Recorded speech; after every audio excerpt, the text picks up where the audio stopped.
Okay, apparently we're ready. So yeah, welcome back everyone. This is Anniversary, the second game in the Tomb Raider trilogy. And I don't want to play on medium because I'm not that good. So yeah, we'll start in 3, 2, 1 now. So the interesting thing about Anniversary in comparison to Legend is there's this new trick called airwalking. So yeah, I'll actually try to demonstrate this here because you won't get too many chances to see it later on in the run. Yeah, so a few things about Anniversary compared to Legend you might see while watching this. In Legend we usually front rolled because that's the fastest way of movement in Legend. That won't really happen here because they really nerfed the front roll. It's very slow in this game. So what we'll do instead is either backwards handspringing or side rolling while we're airwalking, or swan diving while we're on the ground, because you can't swan dive while airwalking because you would be jumping out of your airwalk. And generally I will... Yeah, just continue. Backwards handspringing is the fastest, but obviously it has the downside of not being able to see where you're actually going. So it's pretty much only useful in like long stretches of hallways that you know you're not going to be turning. Yeah, actually, like backwards handspringing is only very slightly faster than side rolling. So usually it's actually a better option to just go for the side rolls because you can optimize your movement lines a bit better, I guess. Here you will see another left roll, which I mentioned earlier in Legend. This will be the first and last one we use in this game, just to get up and don't get bitten by the wolves. And or the bats. What? Or the bats. Don't get bit by bats. Wolves? What? Never mind. What? Never mind. Okay, so this first part of the level we're actually doing glitchless, so I hope you appreciate that, just because it's very fast this way as well. And there's no real reason not to go for the direct path. But in this next hall, I will try to do what we call the safe warp, where I will hit a checkpoint that is out of bounds. Maybe you can explain that a bit better while I'll try to do it.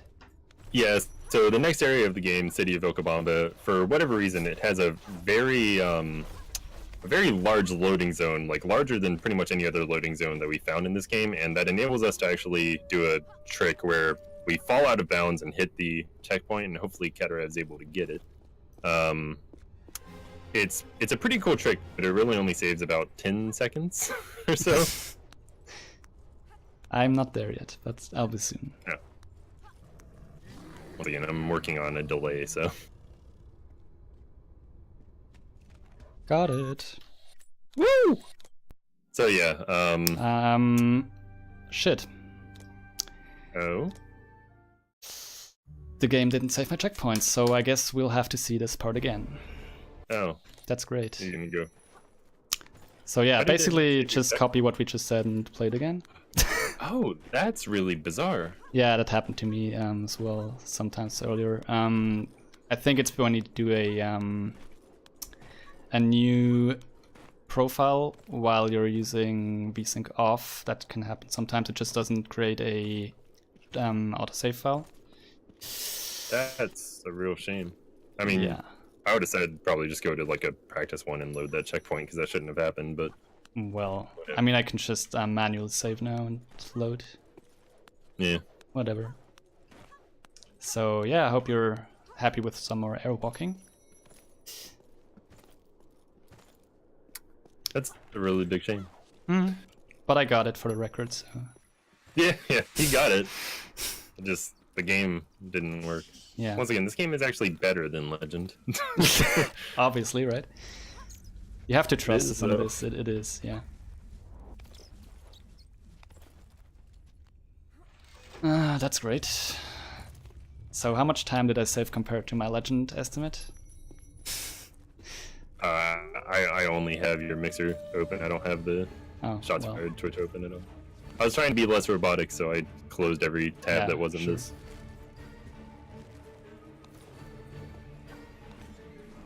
Well, I guess I'll do it again.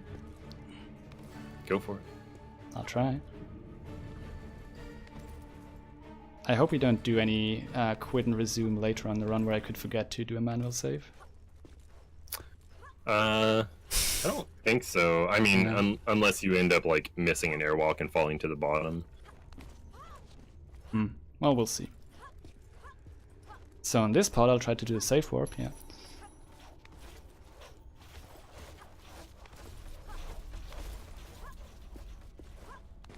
According to Ananichu's, you saved about 2 minutes on the estimate. On Legend, okay. Yeah, I think this segment is a bit longer than 2 segments, but should still be able to save time compared to estimate with this run. Yeah, sure. So let's see. You just have to be a god. Okay, I got it again, and this time I'll actually manually save. Hey! And before that doesn't work either. It did work, nice. So this is City of Vilcabamba, now we can continue. Yeah, so once again, it looks like a really cool trick, but it really probably only saves like roughly 10 seconds or so above doing the normal route. I mean, we haven't officially timed it, but it's really not, it's not much travel time to get here doing the run normally. In this room I want to gain some height in this corner, because it's the only real way where we can get actual height in this room. But we want to get it so we can go out of bounds on this side of the room. So this is a bit of a detour we have to take, but it's worth it. So now we're out of bounds and can just, you know. Technically, there is a way that this could be sped up. If you're playing on low frame rates, you can actually glitch through the door, but frame rate limiting tricks aren't allowed for this category, so we don't do it. It's also inconsistent. Next up is the Lost Valley level, which will be super exciting and difficult. Yeah, Lost Valley it's kind of a shame because it's really the hardest level in the game. Like, it's, God, it probably takes like 10 minutes or so to get through it. I mean, I haven't really timed it, but we'll see. You have to, I mean, you have to fight the T-Rex and and like stop this waterfall from coming down so you can pass through and collect these 3 cogs and like imagine doing like not having to do that. That would be great. I'm getting PTSD just thinking about it. Like, I don't want to run this game anymore. Lost Valley is just the worst. So in Qualopec, there's actually this really cool skip we can do. Someone found this new trick. Why don't you explain it, Fina? Yeah, so a statue kind of on the left side of this room when you're facing it, for some reason it doesn't have collision kind of at the base of it. So you're able to lose height and then just kind of roll into the statue and do a backwards handspring, and you get right out. And then that's enough height to be under the hallway so you don't pop in bounds, and then you can also just jump to get to the exit of the room. The reason that you have to go kind of out of bounds there is because there's a trigger in that doorway that causes a boulder to go down it, and after the boulder gets through that hallway, door is slammed down. So yeah, it's actually kind of important to skip that, because otherwise we used to do one that I guess it was really only like a few seconds longer, but you know, speedruns, few seconds matter, especially in a game of this length, or a run rather. Yeah. So yeah, this is the first QT in this game. As I said, I can't mash the inputs here. I actually have to really pay attention to not screw this up. Just mash it. Yeah. And then we should be able to get to Greece, unless we get a wrong warp, which I really hope we don't. Please don't. Wouldn't be surprised. Okay, good. So yeah, in Greece, after we skip this first room, we will do the largest skip in the run that maybe you want to explain. Folly skip and stuff. Yeah, so Folly skip, it's going to be a little confusing if you're not kind of well versed in this game, but essentially we're going to be using a trick called deloading, wherein you backwards handspring into a loading zone while airwalking, and if you get the right angle and you kind of do it at the right time, you can deload the next area, and then we're basically going to be doing something kind of blind, because since the area is deloaded, you can't really see where you're going, but luckily the room is very kind of boxy, so it's easy to know where you are if you just practice it a bit. But we're going to be using some bats to raise us, and then we're also going to be use them to lower us once we get through kind of this doorway. I know that what I'm saying isn't really going to make much sense to you right now, but it's better to get it out of the way so you kind of have an idea of what's actually going on in a moment here. Watching it, you might not be able to tell much more of what's going on. So here, would be the airwalk if I had gotten it. Improvisation. Wow, I got the airwalk of that. Except that I'm at low health. So this is the deload. Now these textures are obviously deloaded. The bats are still here and they will push me up. I hope they don't kill me.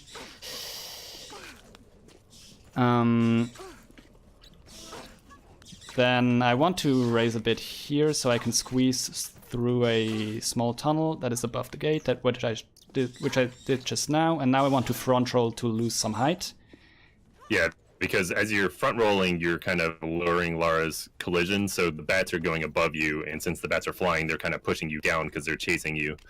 So that's how you're able to lose height in this area. And then if you get it right, then Lara's just right out of bounds, and you can do the fall damage cancel in order to get to the end of St. Francis Folly. There's actually a really important skip, like, what, it probably saved like 8 minutes? Yeah, at least. Like, St. Francis Folly was for a long time basically the bane of our existence for running this.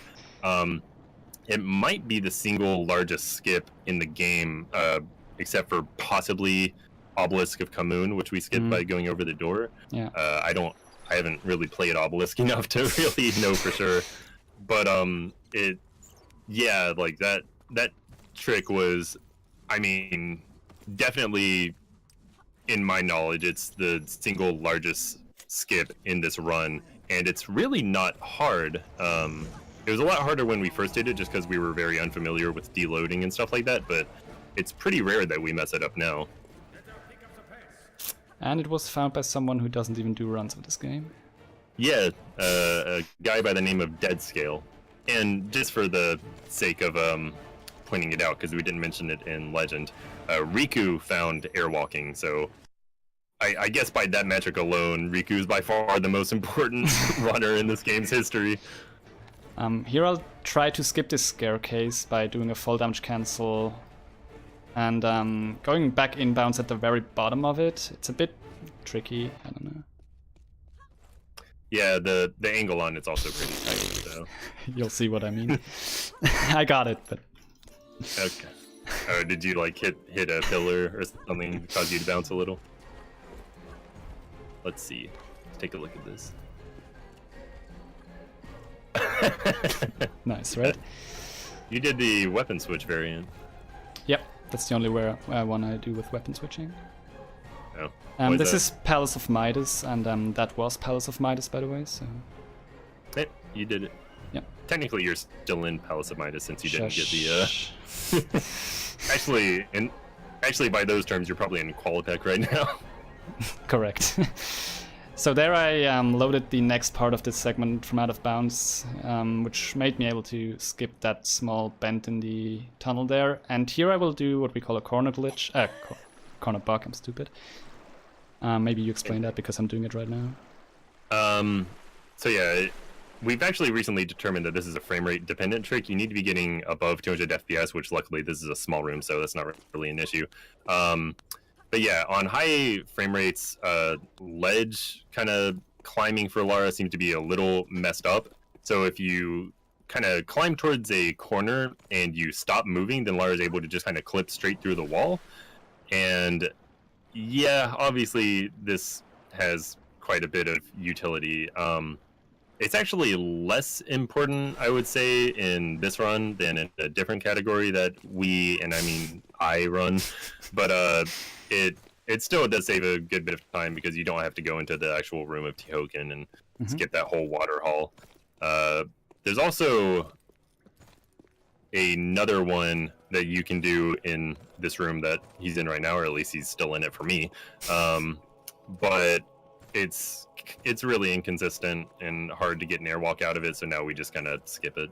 I think it's doing this method that Cadarev just did is a little slower, I think, by like maybe 4 or 5 seconds, but not having to do that other trick is much more desired. Here I'm doing a safety save because we're about to fight the centaurs, and with VSync off setting, which we're playing with, because that allows us to do this corner bug. The AI of the is really all over the place, and centaurs are probably affected the most by it. I don't know. Yeah, centaurs. Well, really, pretty much all the AI is kind of affected by it. Like the lions in Greece, for instance, are a lot less consistent with high VSync, and they're, well, traditionally they're the ones that mattered the most. But the centaurs also, they can definitely bug out in a lot of ways. Sometimes they can just be running into a wall and they're invincible for some reason. Which happens. Yep.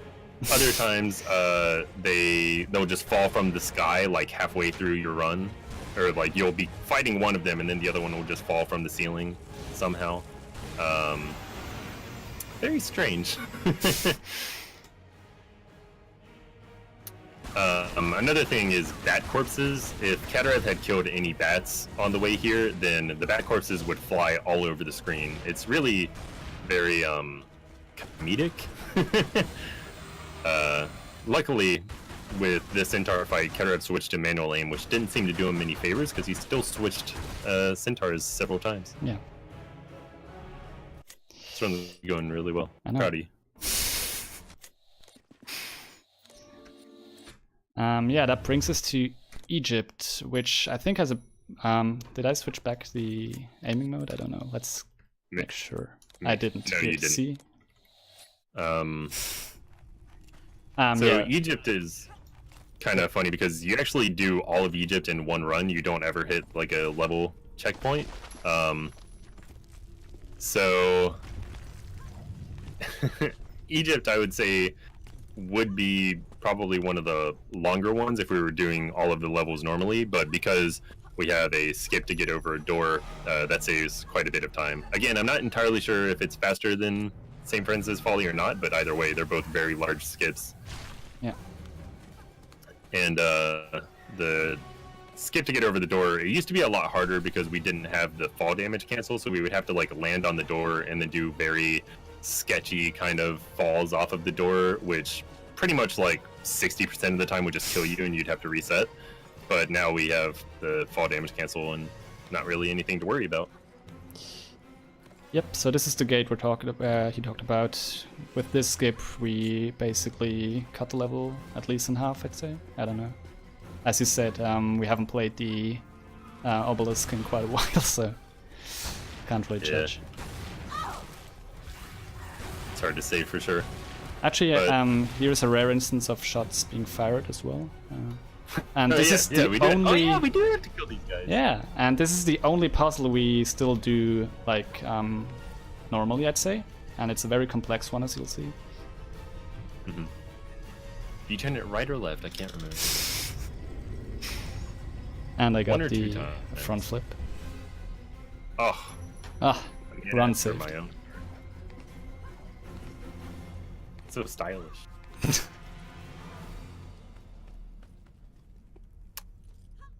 Heck yeah. Mm-hmm.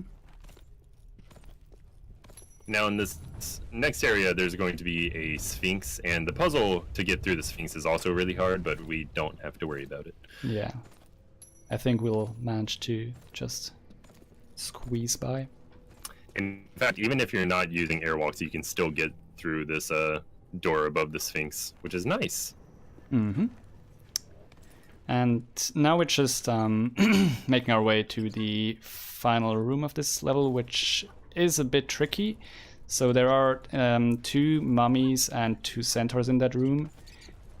And if you would want to go the fastest, you would go straight for the pedestals that we have to insert the scions in. But if you do that, the centaurs have a chance of sniping you at your airwalk, and we don't really want to do that because that would equal quite a bit of time lost. So what we will do is we will enter the room and go immediately to its right side, or well, left side, depending on how you're looking at it. And for whatever reason, that delays the centaurs. I'm not sure if it delays them from spawning, but at least it delays them from actually like finding you and running towards you, and that's good. Yeah, the centaurs can be kind of annoying. Generally, I would say they're pretty well behaved, but it is possible that they'll shoot a fireball at you and just knock you out of the air, and doing that, like, you're pretty much, once again, just better off resetting, because you'd be wasting like a minute or two getting an airwalk here and then very slowly walking up a wall to be able to skip it. So, oh, and not to mention you'd have to fight the enemies. So I'll do a safety save here as well. Wrong warp, you never know. Oh yeah, yeah. That would be kind of amazing if that happened in a marathon. Please not. Be comedic. Well, it would be the first thing that went wrong with this run, right?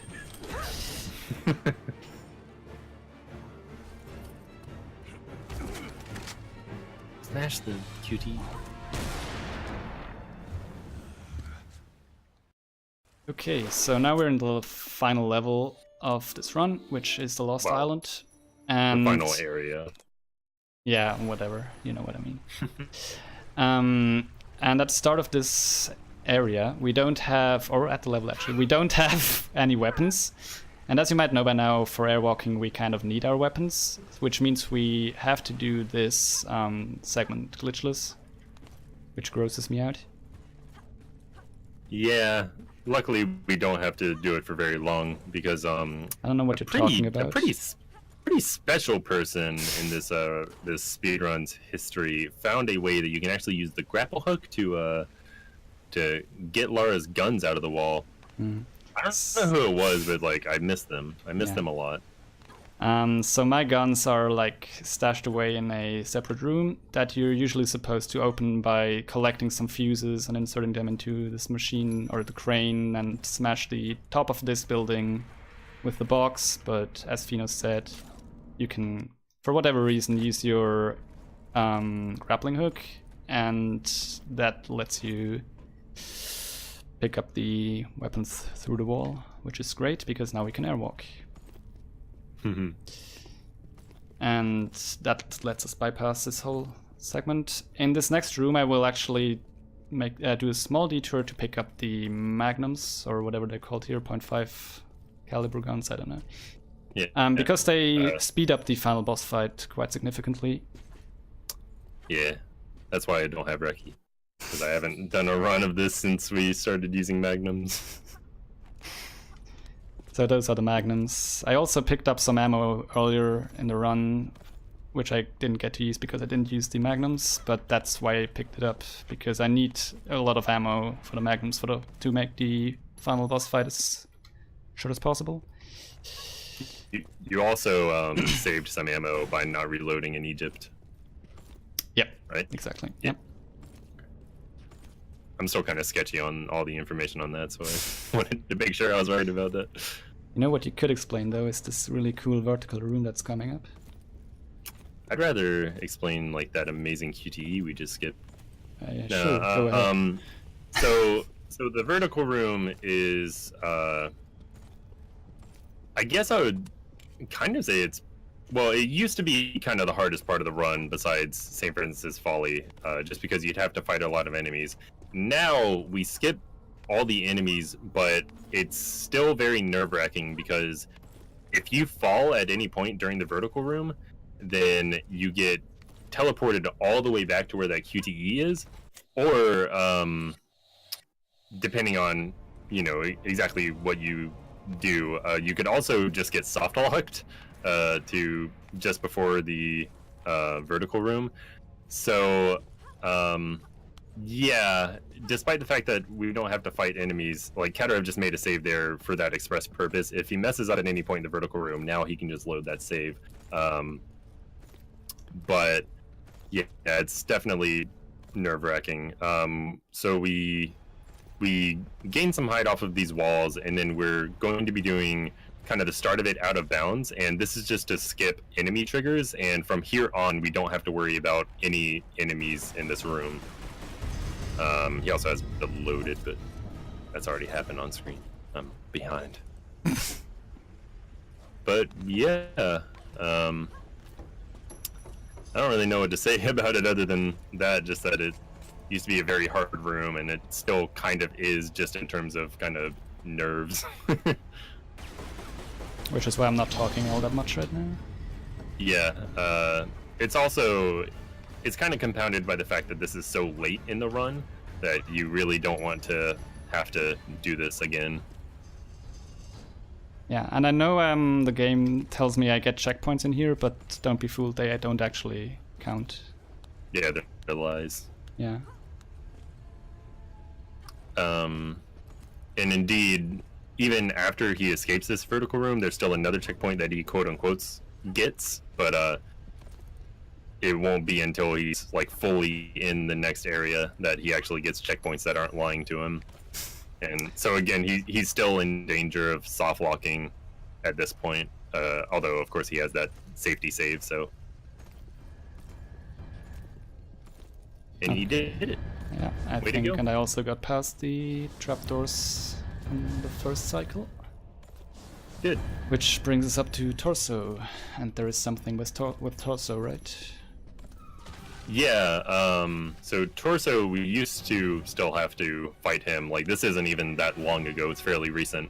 But a couple of different skips were found. First one was not very good. Second one, still, I would say not very good, but a lot better, because it's a lot less inconsistent. Or I guess it'd be easier to just say a lot more consistent. But so yeah, essentially in the next area, Cadarev is going to be deloading the boss room. Oop, something happened. Well, he just hit me, so I'll just save and load to reset the fight. But never mind, yeah, just continue. So yeah, he's going to be deloading the room by doing a backwards handspring against this door, which is a very difficult to do. It's a very tight kind of window that you have that you need to deload on, but after, like, you're basically only doing that so that you load the next area, and then he's going to be losing some height on the left wall of the room, and then he will be kind of going to the right side of the room. Again, this is all going to be invisible, so you won't be able to tell exactly what he's doing, but on the right side you can go out of bounds once you're below the platform for whatever reason, which I'll try to do now. Yeah. Okay, we're out of there. Good. You did it. Yeah.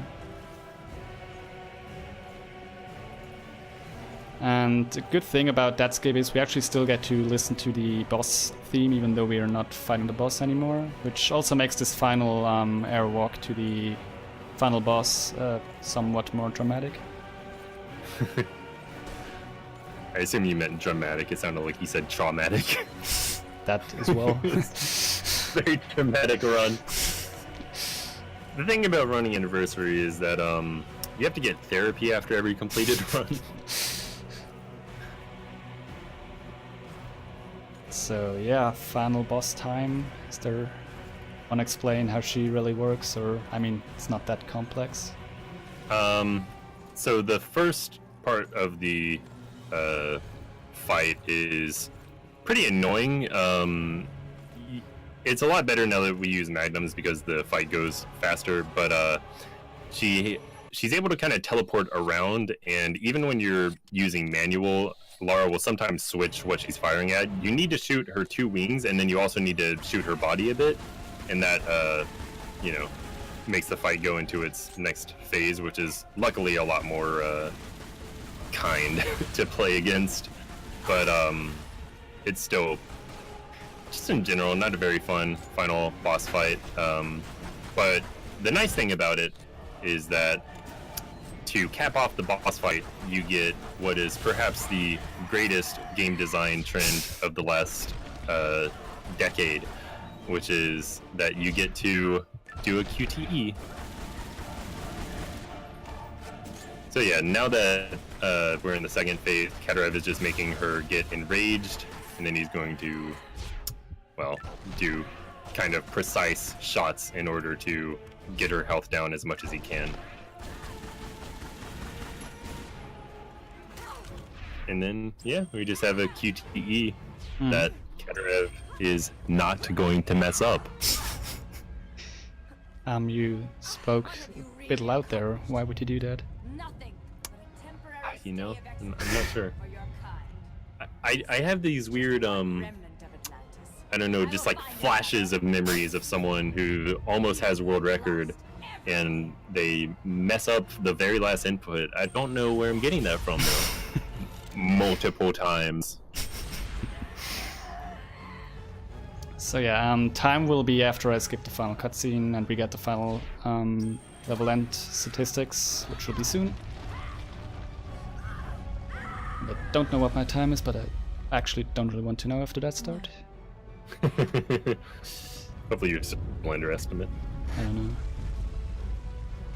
The rest of the run went really well, so well. Okay, time's coming up and process. it's now. So yeah, that was the second game in the trilogy, Anniversary. I guess we'll do another quick intermission while I switch games to Underworld, which will be different, so look forward to that if you're tired of airwalking. See you soon. Could you ever be tired of airwalking?